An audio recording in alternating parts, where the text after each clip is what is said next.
Buenos días, que el Señor les bendiga. Hoy quiero compartir con ustedes este mensaje de la palabra de Dios. Espero que sea de bendición para sus vidas. Quisiera leer con ustedes una porción de la Biblia que se encuentra en el libro de Éxodo capítulo 12, versículo 23. Y dice así: Porque Jehová pasará hiriendo a los egipcios, y cuando vea la sangre en el dintel y en los dos postes, pasará Jehová aquella puerta y no dejará entrar al heridor en vuestras casas para herir. Un versículo antes, el versículo 22 dice: Y tomad un manojo de hisopo y mojarlo en la sangre que estará en un lebrillo, y untad el dintel y los dos postes con la sangre que estará en el lebrillo, y ninguno de vosotros salga de las puertas de su casa hasta la mañana. Hoy quisiera traer una reflexión de la palabra de Dios acerca de no ignoramos las maquinaciones de Satanás. El pueblo de Dios, en tiempos de pandemia como estamos en estos tiempos, quisiera aclarar la palabra pandemia. La palabra de Dios llama pandemia a las pestilencias. Pandemia es una enfermedad epidémica que se extiende a muchos países o que ataca casi a todos los individuos de una localidad o región. Aparentemente este es un suceso natural y de hecho así es. Pero por otro lado podemos ver la obra de Satanás, que se opone y se levanta contra todo aquello que se llama o es objeto de culto, como dice en el libro de Tesalonicenses, capítulo 2:4 de segunda de Tesalonicenses. El apóstol Pablo les habla acerca de un opositor que se levanta en contra del culto. Estos tiempos son tiempos que podemos ver cómo Satanás se está oponiendo a las iglesias y las iglesias se han cerrado. La gente de la iglesia tiene más temor a una epidemia que temor a Dios. Para otros son tiempos de vacaciones. Si estaban desanimados, hoy estarán más desanimados que nunca. Ahora sí pueden justificar no llegar a la congregación. Este mensaje debería de ser de consuelo, de ánimo, de esperanza, y de hecho Dios está consolando los corazones de quienes sufren la pérdida de sus seres queridos, pero no podemos olvidarnos que dijo el Señor a través del salmista: mirad cuán bueno es habitar los hermanos juntos en armonía, porque allí envía Jehová bendición y vida eterna. Y esto es fundamental porque Satanás sabe que si él interfiere en las reuniones de los cristianos, que deben de reunirse cada primer día de la semana, como el día de hoy, es fundamental porque allí es donde Dios envía bendición y vida eterna. No estamos diciendo que Dios no va a enviar vida eterna a los hogares o donde se reúnen 2 o 3 congregados en su nombre, sino que estamos hablando específicamente de una bendición que en armonía recibimos todos dentro de la iglesia, lo que nosotros llamamos templo. La reunión de la iglesia somos nosotros. Así que el libro de Apocalipsis, en el capítulo 3:16, hace notoria la condición peligrosa de algunos cristianos en la iglesia de Laodicea. En el libro de Apocalipsis 3:16 dice: yo conozco tus obras, que ni eres frío ni caliente. Ojalá fueses frío o caliente. No distingue tanto en que tu condición, cómo está delante de Dios porque no se encarga de esclarecerlo, pero quisiera esclarecer ciertas partes con algunos de ustedes en esta mañana para que usted tenga en su mente qué es lo que Dios dice acerca de esta situación. Las personas que se encuentran en el estado frío son las primeras que vamos a ver, en la que no distingue entre lo bueno y lo malo. Conocieron a Dios, pero ya no sienten nada. Nada los toca. No hay el toque de Dios en sus vidas y por eso están fríos. Tampoco les importa cambiar su estilo de vida. Ya se acostumbraron y de hecho piensan que de esa forma pueden agradar a Dios. Estas personas que se han enfriado son personas que aman al Señor, pero están enfermos espiritualmente. Están debilitados, como dice Primera de Corintios 11:30. Los que puedan buscarlo en su Biblia, Primera de Corintios 11:30, que dice así.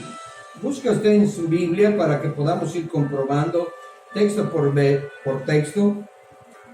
Es Primera de Corintios 11, versículo 30, dice: por lo cual hay muchos enfermos y debilitados entre vosotros.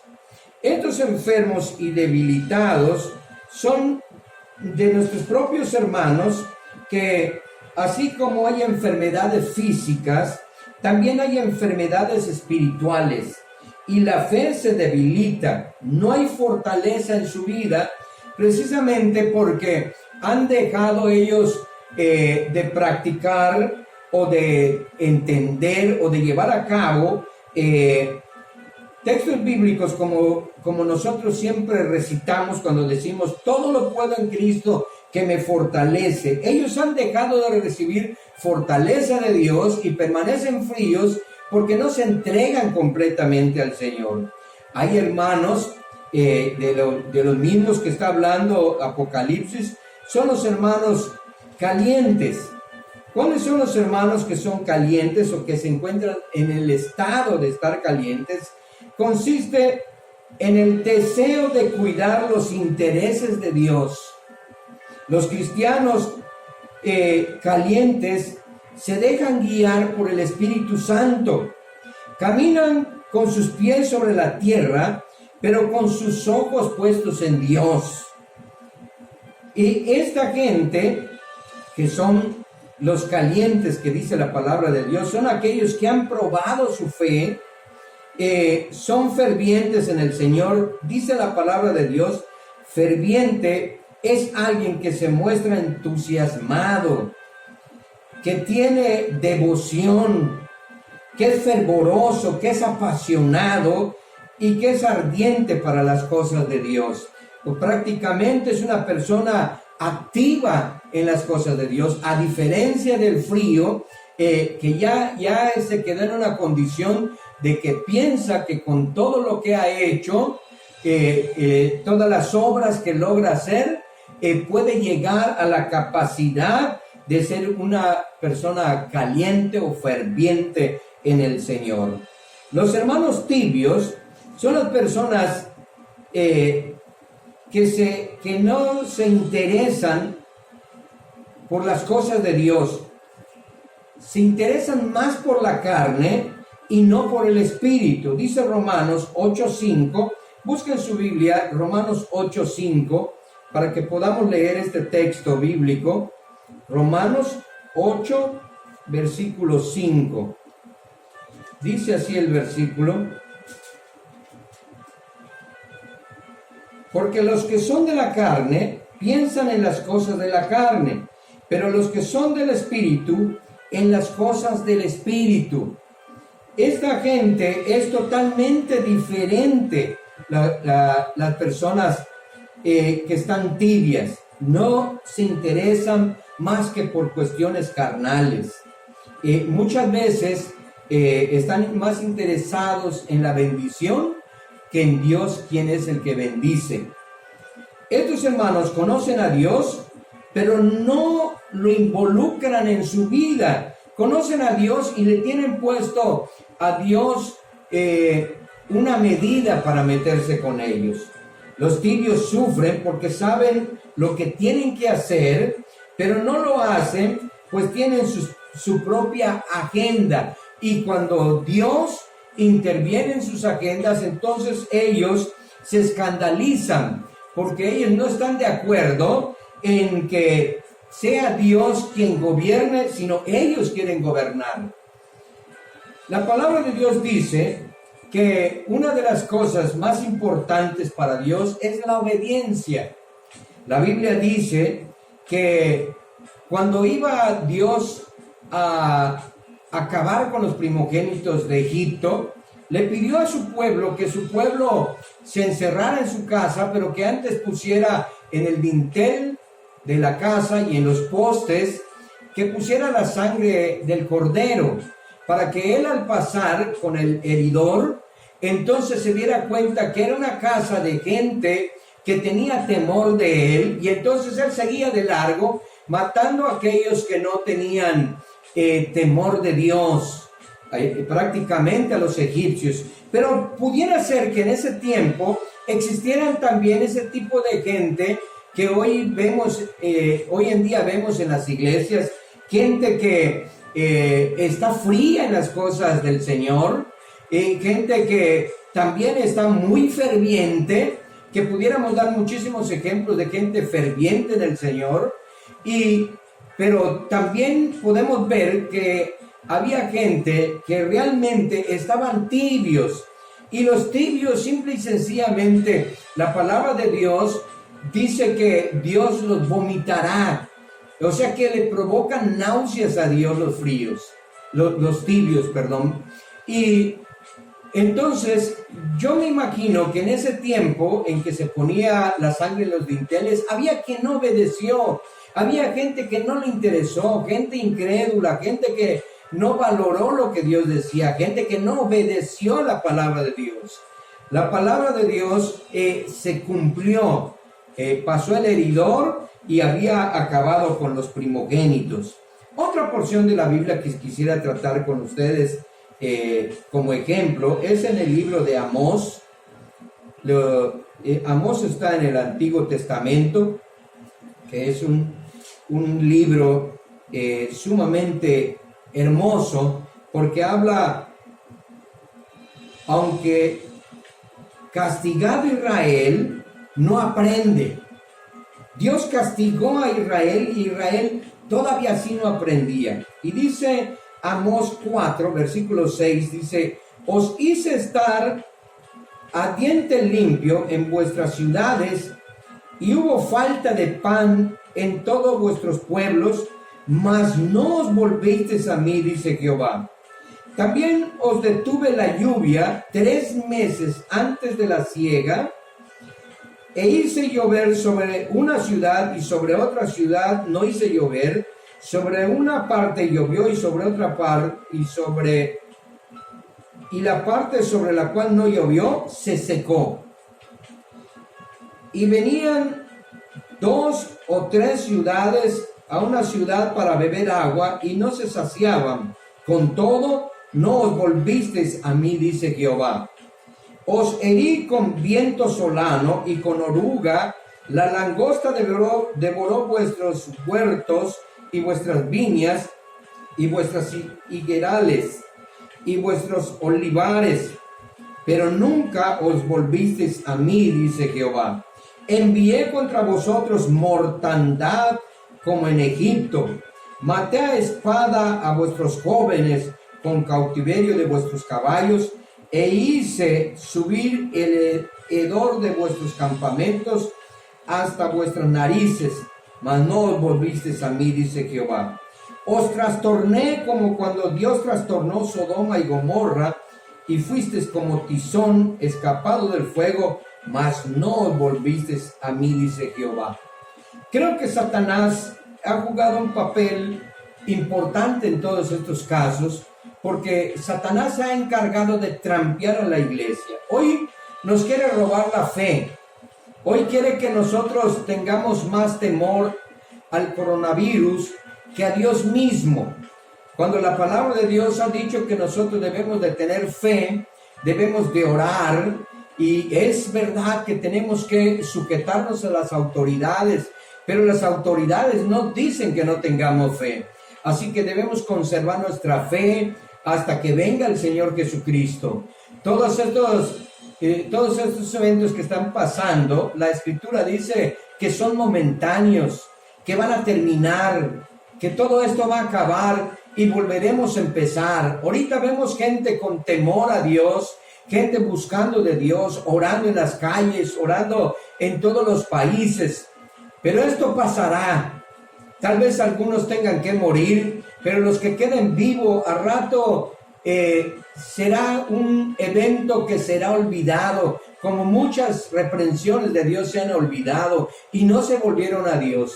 Pero nosotros, la iglesia de Cristo, debemos de volvernos a Dios, debemos de volvernos a nuestro pastor, que es el Señor Jesucristo, y dejar esa etapa de tibieza, de frialdad, y estar fervientes en el Señor, porque no ignoramos las maquinaciones de Satanás. Todo esto que ha armado Satanás, lo ha armado con el propósito de alejarte de Dios, de enfriarte, de hacerte llevar una vida fría delante de la presencia de Dios. Y cuanto más lejos estemos, empeorará la situación. Pero la palabra de Dios dice el Señor Jesucristo al apóstol Pedro: Pedro, el diablo te ha pedido para zarandearte, pero yo he rogado por ti para que tu fe no falte. Yo creo que nuestra fe no puede faltar en estos momentos, porque vemos a las naciones consternadas, vemos a la gente llorando, a la gente muriendo, la gente lastimada y afectada por toda esta situación. Pero nosotros sabemos que la palabra de Dios se va a cumplir y que Dios nos librará de este suceso. Dios nos va a librar. Así que todo lo que estamos viviendo en estos momentos, que aparentemente nos estamos escondiendo, no nos estamos escondiendo, estamos obedeciendo a la palabra de Dios. Que pongamos la sangre en el dintel de la puerta y que nosotros dejemos que pase el heridor y no salgamos de la casa hasta que se cumpla el tiempo por Dios establecido. Las leyes en la humanidad, Dios las puso, y cuando obedecemos una ley impuesta por los hombres, a Dios nos sujetamos, no nos sujetamos a los hombres. Así que tengamos paciencia, sepamos que Satanás en este tiempo está aprovechando de una o de otra forma todo este mover que hay, todo este terrorismo, todo este terror que está sintiendo la gente, inseguridad. Dejemos que Satanás haga su trabajo, pero no se nos olvide que es más poderoso el que está con nosotros que el que está en el mundo. Así que fortalezcas en el Señor, tome aliento vuestro corazón y no tenga miedo. Que Dios le bendiga en esta mañana y le bendecimos en el nombre de Jesús por todas las cosas que usted ha podido gozar en estos momentos. Gracias a Dios por la oración, gracias a Dios por que nos permite tener estos medios para comunicarnos. Así que yo quisiera orar ahorita por ustedes que están en su casa, que están obedeciendo a Dios, y que sigamos rogando por esas naciones que se han dado por vencidos. Dicen, este virus nos ha ganado, pero Satanás cree que ganó, pero la batalla sigue y la victoria es del Señor. Oremos en esta mañana, hermanos. Señor, que Dios te bendiga. En el nombre del Señor pedimos por tu vida espiritual, que Dios sea quien te transforme, que te haga ser un creyente ferviente, que te haga ser un creyente que busque cada día más de Dios, y que esta tribulación momentánea solamente sea para que crezca tu fe, para que avances en el camino de Dios y que te comprometas cada día más, y que sepas que ninguno de nosotros tiene la vida comprada, ninguno de nosotros puede decir mañana voy a hacer esto o haré aquello, si no es la voluntad de Dios. Así que roguemos a Dios porque es el único Señor y dador de vida. En el nombre de Jesús te bendecimos en esta mañana. Amén y amén.